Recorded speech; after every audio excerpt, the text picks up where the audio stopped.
Imagine you hear this. What you gonna do about it? Be honest. Did you understand that right away? Or did your brain freeze for a second, like it was trying to grab something, and failed? That feeling, when English suddenly turns into noise, is the most common frustration learners have. And here's the crazy part. It happens even after years of studying. If that's you, stay until the end of this video, because I'm going to show you why this happens in your brain and give you a simple daily system to finally understand real English. Not classroom English. Real English. Your brain is not broken. It's actually doing its job. Your brain is a filter.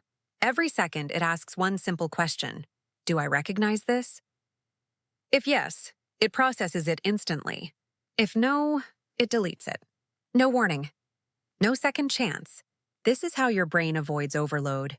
And this filter works perfectly for your native language. But for English, it causes a huge problem. Think about how you learned English. Slow audio, clear pronunciation, one word at a time, teachers speaking carefully, apps with perfect voices. No pressure. Your brain got comfortable there, so it built a version of English that sounds like this. Words are clear. Words are separate. Everything is predictable. That version feels real to you, but it isn't. It's a training room, not the real world. Now compare that with real life. People speak fast. They interrupt. They talk while moving. There's noise everywhere. They don't finish sentences. They don't pronounce everything.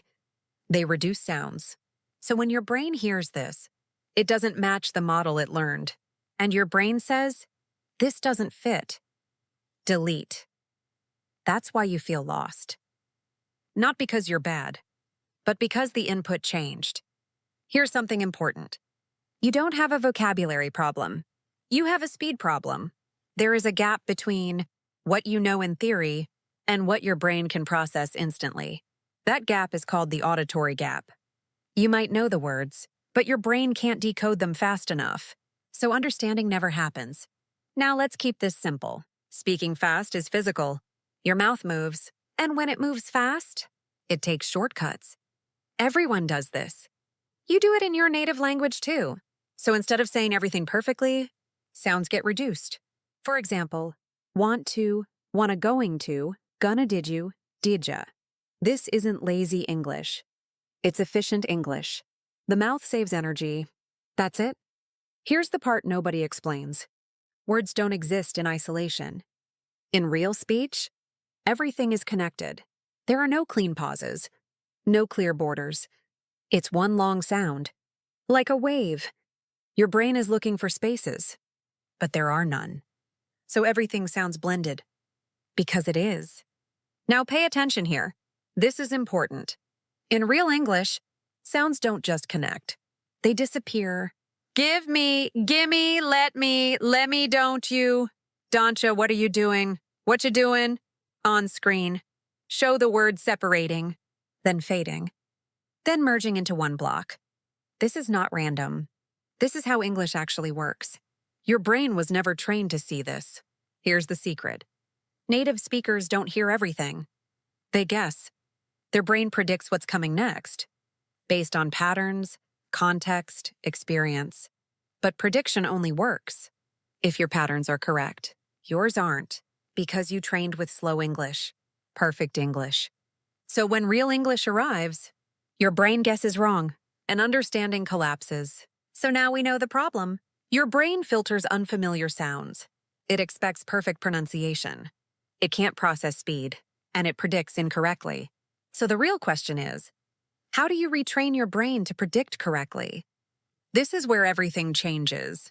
You stop listening for words, and you start listening for shapes, sound shapes, energy blocks. Instead of hearing, what are you doing? You hear, what you do in one unit. One pattern. Your brain learns that pattern as one thing, and the next time it hears it, it understands instantly. No translation, no effort. This is pattern locking, and it's the key to real listening. Now do this with me. Close your eyes. Seriously, close them. Now listen, jeet yet? What did you hear? Open your eyes. It was, did you eat yet? Your ears didn't fail. Your brain did. because it didn't recognize the pattern. That's the exact skill we're rebuilding. Most learners react the wrong way. They try harder. They listen more carefully. They focus on every word. That kills progress, because real English is not precise. It's efficient. The more you chase perfection, the less you understand. Here's the system. Simple. Do this daily. Listen to real English, not lessons. Real conversations. Do not pause. Do not rewind. Do not translate. Just listen. Let your brain struggle. Focus on rhythm, on flow, on tone, then repeat softly. Not perfectly. Just follow the sound. This trains speed. This closes the auditory gap. Understanding does not require perfect hearing. It requires context. Your brain uses situation, emotion, tone, previous words. That's how natives understand. They don't hear everything. They fill the gaps. You must learn to trust that. Here's the strange truth. Listening harder makes things worse. You need to relax. Stop controlling. Stop analyzing. Let the sound pass through you. Understanding is not forced. It emerges. At first, this feels uncomfortable, like you understand less. That's good. That means your brain is changing. Then slowly, you recognize patterns, then phrases, then ideas, until one day, you understand a fast sentence instantly. No effort, that's fluency. If this finally made sense to you, subscribe now, because this channel is about rewiring your brain, not memorizing rules. If you stay here, you will understand real English. Real English is not clear. It's blurred, compressed, efficient. And once your brain adapts to that, everything changes. See you in the next video.